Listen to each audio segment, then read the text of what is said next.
Já está por aqui Rafa Nobre, Samuel Venâncio. Vamos falar sobre o Cruzeiro no programa. Cruzeiro que perdeu a invencibilidade na temporada. Técnico Nicolas Camon conheceu sua primeira derrota à frente do time azul. Foi pro América ontem 2-0 no Mineirão. Boa tarde mais uma vez, Rafa. Fala, Léo. Boa tarde mais uma vez pra você, Seabra, Lelhão, o Samuca também aqui com a gente no Tempo Esportes. Pois é, o Cruzeiro tava numa boa pegada, né? Veio de uma vitória muito boa sobre o Patrocinense, o torcedor estava muito empolgado e, como o Seabra destacou, o Cruzeiro que começou com apenas aquela mudança que a gente imaginava, né? O João Marcelo na vaga do Zé Ivaldo, foi a quarta zaga diferente do Cruzeiro no Campeonato Mineiro, aliás, uma zaga que, como leva cartão, né, Seabra? Enfim, o Zé Ivaldo, que não jogou na primeira rodada, já foi suspenso. O Neres já foi suspenso também, ontem também tomou cartão amarelo ainda no primeiro tempo, foi questionado sobre os jogadores do América, sobre um possível segundo cartão amarelo ainda no fim do primeiro tempo, até achei que sairia já no intervalo, mas enfim, o Cruzeiro entrou praticamente o mesmo que jogou contra o Patrocinense, e aí o que a gente viu foi um Cruzeiro que no primeiro tempo começou errando muito a saída de bola, Rafael Cabral e a zaga do Cruzeiro batendo muito a cabeça, o América pressionou a marcação, subiu a marcação e acabou com isso roubando muitas bolas já no campo de ataque do América, defensivo do Cruzeiro, e aí o Cruzeiro acabou depois dos 10, 15 minutos se acalmando e aí encontrou o jogo, termina até bem o primeiro tempo, e aí no segundo tempo o Cruzeiro volta completamente perdido. Logo aos 14 minutos o Renato Marques tenta fazer um cruzamento e acaba surpreendendo o Rafael Cabral, faz o primeiro gol, e aí realmente o time do Cruzeiro não se encontra, né? O América ainda chegou a fazer o segundo gol com o Varanda aos 41, comemorou em frente ao Fernando, isso acabou gerando uma certa confusão no final do jogo. Enfim, derrota dolorosa, mais de 39 mil cruzeirenses acompanharam o jogo, muita chuva no Mineirão, até imaginei que isso pudesse tirar um pouco do ímpeto do torcedor cruzeirense, mas não, a torcida foi, compareceu, prestigiou, mostrou seu valor. O Cruzeiro contou com a presença também do Ronaldo Fenômeno, que esteve no estádio para poder apoiar o time, mas como você disse, Léo, o Larcamon conheceu a sua primeira derrota no comando do Cruzeiro. E aí, pra gente já chamar um personagem do jogo, Léo, vou trazer aqui a fala do Marlon. Ele comenta sobre a derrota, fala da arbitragem e que o Cruzeiro, diferente do que foi no clássico contra o Atlético, não teve eficácia ontem. Vamos ouvir o Marlon. Na última bola a gente não teve a eficácia necessária. O América venceu com mérito, explorou as nossas deficiências hoje, onde nós encontramos o jogo correto e saiu com a vitória. Acredito que a arbitragem, mesmo com instrumentos do VAR, não tem segurança para ditar o ritmo do jogo, não tem segurança para comandar a partida. Você vê que você não tem limite nem com a educação para falar com os árbitros, eles bem se protegem com os cartões, acaba minando os jogadores. Como eu disse novamente, não só os jogadores do Cruzeiro, mas como do América também sofreram com os cartões na partida, isso vai minando. Por exemplo, eu tô pendurado na única falta que eu fiz no jogo e não foi nenhuma entrada rigorosa no Fabinho. Muitos jogadores do América sofreram cartões também, então a gente fica querendo saber qual é o critério, porque, você joga no Campeonato Mineiro, que assim como outros estaduais, é um estadual de calibre grande, onde você espera a eficácia de todas as partes, jogadores e árbitros, enfim, e eles estão pecando nisso. O árbitro de hoje é um bom árbitro, mas ele pecou muito, e num jogo desse tamanho você tem que ter um árbitro com experiência que sabe lidar com o tamanho da partida. Pessoal, tô interrompendo esse vídeo para te lembrar de se inscrever no canal de O Tempo Esportes. É só clicar no card que tá aqui na tela, beleza? A derrota, claro que doeu muito, mas além disso o Cruzeiro perdeu o próprio Marlon, recebeu o terceiro cartão amarelo. Ele disse esse cartão amarelo, ele e o Matheus Pereira entraram pendurados e os dois levaram o terceiro cartão amarelo, estão fora desse jogo contra o Democrata domingo, e o Romero acabou sendo expulso também, tá fora desse jogo. É uma derrota muito doída, mas você coloca muito na conta da arbitragem também, Samuca, ou pra você faltou mais do Cruzeiro mesmo? Boa tarde.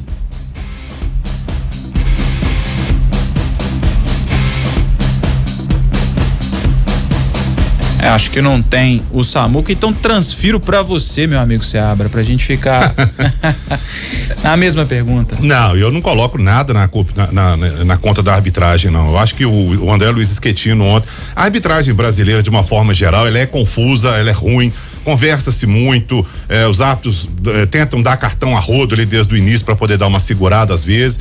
Mas sinceramente ontem eu não achei nada que justificasse essa conversa do Marlon aí de arbitragem, não sei o quê. A arbitragem é ruim porque é ruim, mas não achei que o Cruzeiro perdeu o clássico por causa do André Luiz Schettino. E aí no final, inclusive, o Larcamón, na coletiva dele, ele disse que a falta do Perro, do Lucas Romero, não foi uma falta para cartão vermelho. Provavelmente ele não viu o lance até então, ele estava lá na coletiva. Foi uma falta claríssima para cartão vermelho, foi uma cotovelada completamente desnecessária, infantil. Aliás, um jogador da experiência do Lucas Romero cair numa provocação de campeonato mineiro, né, mano? De um garoto que tá subindo agora. Calma, gente, eu acho que eu não vi nada que justificasse, sinceramente, em relação ao André Luiz Schettino. Para mim, o Cruzeiro perdeu porque o América foi mais efetivo. O América teve 2 chances, foi lá, marcou, o Cruzeiro teve chance, não fez.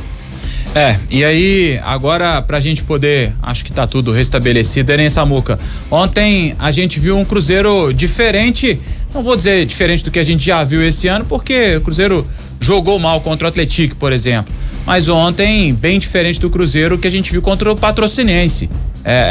O que você pôde destacar do clássico de ontem, Samuca? Boa tarde. Fala aí, Rafa, boa tarde para quem nos acompanha aqui no Tempo Esportes. Eu acho que foi uma derrota merecida do Cruzeiro, uma vitória merecida do América, principalmente pelo segundo tempo.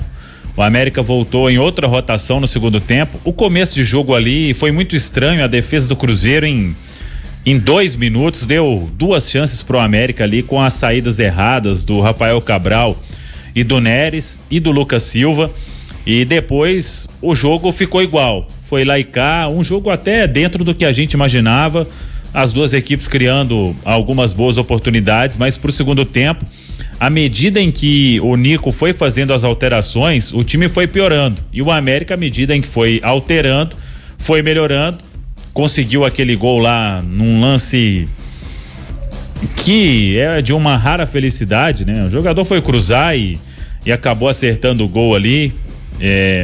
Eu não escutei no estádio, mas teve gente que falou que teve vaia pro Rafael Cabral aí, eu já acho de um absurdo, é uma coisa inacreditável.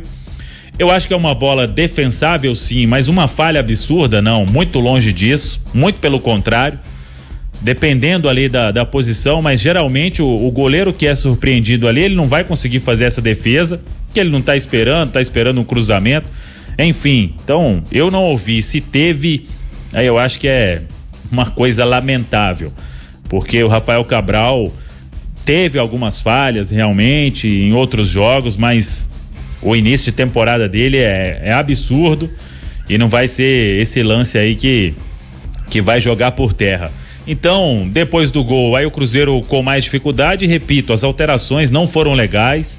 Claro que quando o Nico olha para o banco também, hoje ele não tem tantas opções assim, tem jogadores que ainda serão regularizados, outros que ficaram fora aí por causa de questão médica, mas acho que dava para fazer melhor. Algumas substituições ali não foram legais. O Papagaio atuando aberto pela direita é coisa que você sabe que não vai dar certo. O Ian mais uma vez não entrou legal, entrou mal.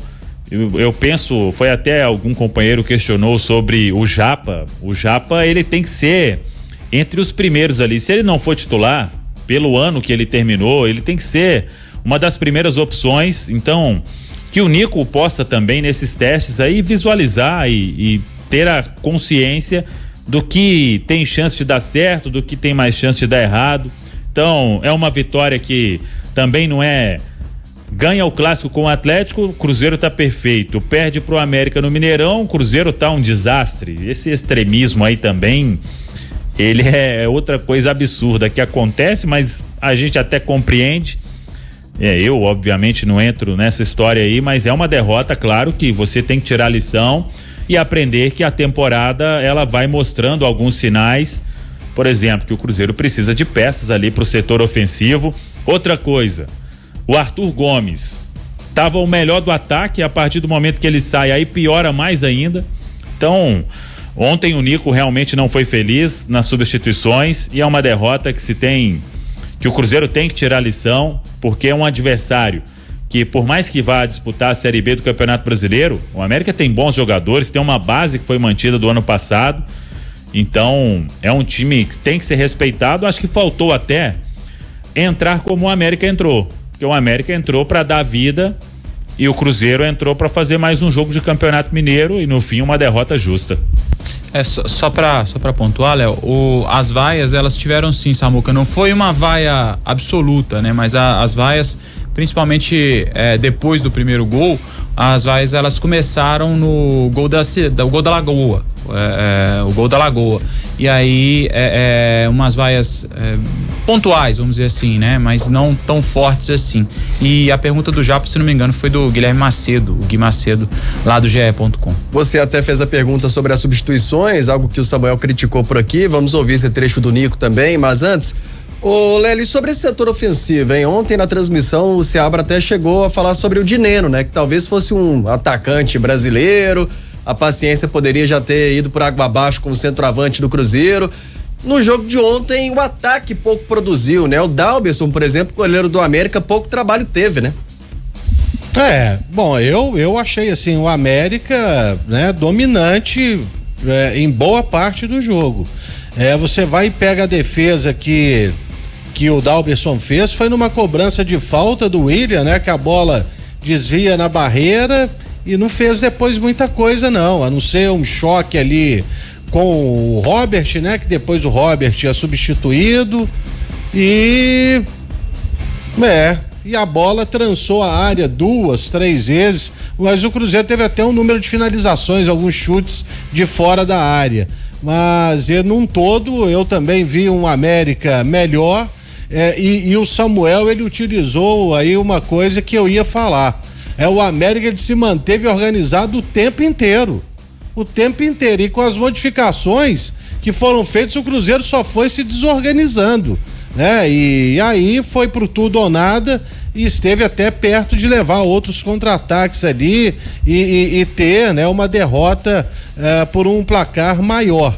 Mas o setor ofensivo do Cruzeiro, ele joga pelos lados. O lado direito com o Robert ontem não funcionou mais uma vez, né? O lado esquerdo com o Arthur Gomes estava funcionando, né? E aí a bola, quando chegou pro Dineno, ele sempre esteve ou um pouco atrasado, ou era o Ricardo Silva, que foi até o senhor ali da grande área que interceptava a bola. Teve um lance do segundo tempo que ele chegou a tocar na bola, mas já vinha com a bola quebrada porque ela havia desviado no Ricardo Silva.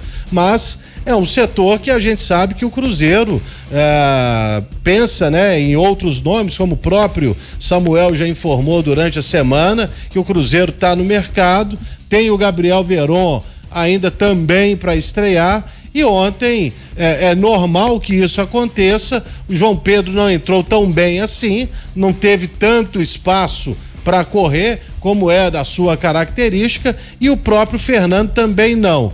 E o Rafael Elias também não. Quer dizer, estamos falando aí de 3 atacantes que entraram no decorrer da partida e acabaram não funcionando, mesmo até o Larcamon tendo colocado o time bem ofensivo, né? Tirou um zagueiro, colocou o Lucas Romero, colocou um homem mais à frente para jogar, mas não funcionou. O América merecidamente conquistou os 3 pontos ontem no Mineirão, num clássico que, como a gente imaginava, né, Léo, foi muito disputado e até nesse primeiro tempo muito lá e cá realmente. E no segundo tempo, para fazer justiça, o Dalberson também fez uma defesa importante no arremate, num chute cruzado do Matheus Pereira, que andou muito bem vigiado no jogo de ontem. É verdade, ele desviou ali pra linha de fundo, foi pra escanteio, né? A bola passou ali na boca do gol, foi uma intervenção importante. E agora pra gente tentar entender, ou pelo menos pra explicar um pouco dessas substituições, o Larcamon comenta as alterações do clássico de ontem. Vamos ouvir. A ver, vamos de a una. La de William, entró un jugador como Gasolina, que en los últimos juegos que él compitió, hizo gol, hizo asistencia, fue una carta importante para nuestro equipo, que tenía un momento donde ya pedía al esfuerzo que William había hecho. no me olvido tan rápido de la producción que tuvo Gasolina en los últimos juegos que él ingresó, y hoy la expectativa era que también nos aporte en ese sentido. Después lo de Juan, hoy tiene la situación de Rafa Silva, que no está a disposición, Rafa Lías, que estaba voltando después de una situación de una complicación en su operación del brazo, entonces no tiene un centroavante nominal para pensar en una sustitución y siempre es un goleador, siempre tiene una carta de gol que si teníamos una opción quizás como Rafa en un banco, podríamos haber tentado buscar una variante, mas sin esa variante era difícil para pensar en una sustitución de Juan en un juego que teníamos que ir a buscar el resultado. Y después, bueno, en todos los casos intentamos con los ingresos buscar diferentes registros para con las alternativas tener más profundidad, mejor, más frescura. El jugador que siempre ingresa a un juego tiene la posibilidad de aportarle principalmente la frescura y la dinámica propia de no haber hecho los esfuerzos que hace por el compañero que ingresó. Deu pra ver, por exemplo, que o Larcamón gosta muito do Gasolina, né? Todo jogo que ele tem a possibilidade, ele coloca o jogador. Foi importante, inclusive, no jogo do Atlético, né? Mas ontem, para tirar o William, realmente, e a outra substituição também ele foi bem, né? Deu assistência. Outra substituição que chamou a atenção foi essa do Papagaio, né? Ele ainda fala nessa resposta de que não tinha um outro 9 ali de ofício, mas o Papagaio até agora do Cruzeiro estava jogando assim, né? E quando ele entra pela ponta, realmente não tem um bom desempenho.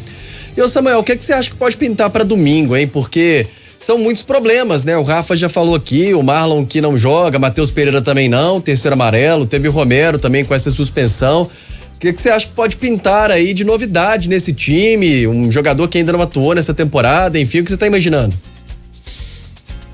Então, eu tô curioso para ver o que o Nico vai fazer, porque na quarta-feira tem uma viagem pesada que o Cruzeiro vai fazer lá para jogar contra o Souza, né? No estádio Marizão, a partida confirmada lá para a cidade de Souza, na Paraíba. Então, jogo domingo, 18h30. Quarta-feira você em campo novamente, 7h15 da noite. Além desses jogadores aí que já estão fora, né? O Lucas Romero, o Marlon e o Pereira por suspensão. Não sei se ele vai tirar mais alguém de combate, se coloca um time alternativo.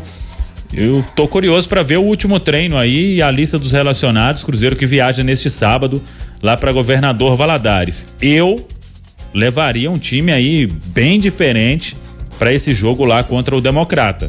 Pode até levar titular, mas tentar preservar ali alguns jogadores, porque o foco mesmo é passar de fase na Copa do Brasil. A gente sabe que essa primeira fase da competição, ela é bem traiçoeira. Ô Samuel, pelo que você pôde apurar aí, você acha que o Vidalba vai estrear? O Cifuentes pode estrear também? E aí?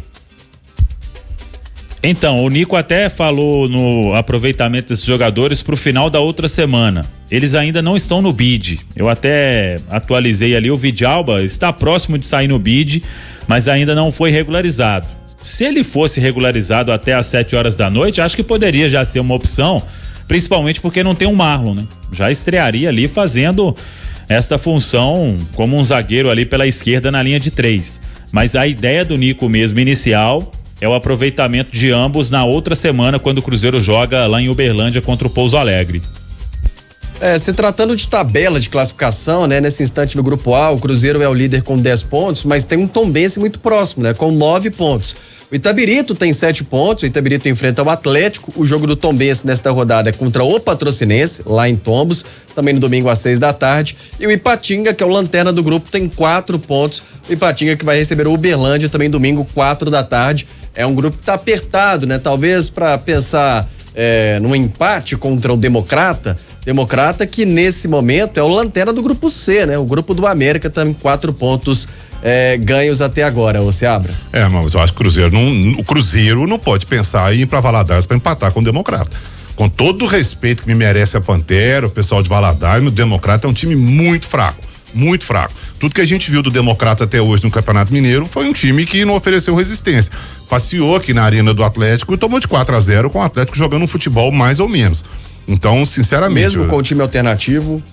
Eu acho que o Cruzeiro precisa sim. E agora, por falar em time alternativo, até voltando um pouco no jogo de ontem, na coletiva do Larcamon, eu até falei isso na jornada ontem, a impressão que me passou ontem foi que o Cauã já tá conhecendo bem o elenco do América, já pode saber com quem ele conta, como é que vai, aonde que o jogador vai entrar, o que pode fazer, o que não pode, e o Larcamon tá demorando um pouco a conhecer um pouco mais esse time do Cruzeiro, porque as substituições dele são estranhas. E aí, quando ele é questionado, o Rafa até perguntou sobre as substituições ontem depois do jogo, a resposta dele foi totalmente evasiva. Ele falou, olha, eu substituí para melhorar o time. Ah, bom, beleza, né? Se substituísse para piorar o time, aí estava a notícia, né? Mas ele substituiu para melhorar o time. Então é óbvio. Eu acho que tem algumas o que ele fez com o João Pedro ontem para mim, por exemplo, foi uma sacanagem.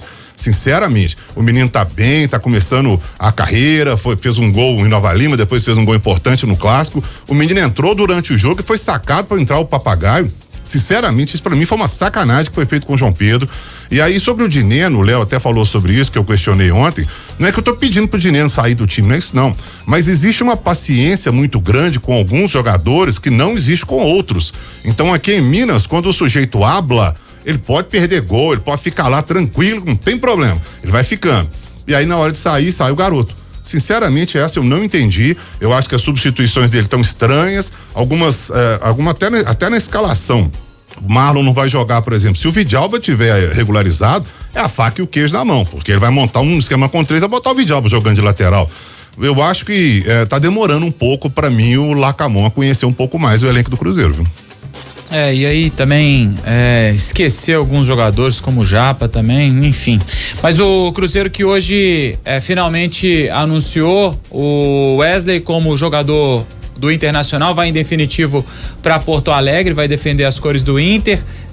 Já falávamos disso durante a semana, né? O Cruzeiro que chegou a investir 16 milhões de reais na contratação, 50% dos direitos do jogador, vai em definitivo para lá. Do Cruzeiro foram 42 jogos, 4 gols marcados, mas ficou mais conhecido por ter perdido tantos gols e tantos gols incríveis, né? O Wesley, que para mim até tem potencial, mas não deu certo. Ô Samuel, sobre o Wesley, sabe algum detalhe dessa negociação, dessa transferência? O Cruzeiro consegue, por exemplo, recuperar todo o dinheiro? Imagino que é difícil, né? Porque a intenção foi trazer o Wesley para valorizar o jogador, né? Porque é uma promessa, um jovem atleta e tal, e depois para vender bem mais caro. Acredito que isso não conseguiu, né? Será que perdeu dinheiro aí com o Wesley?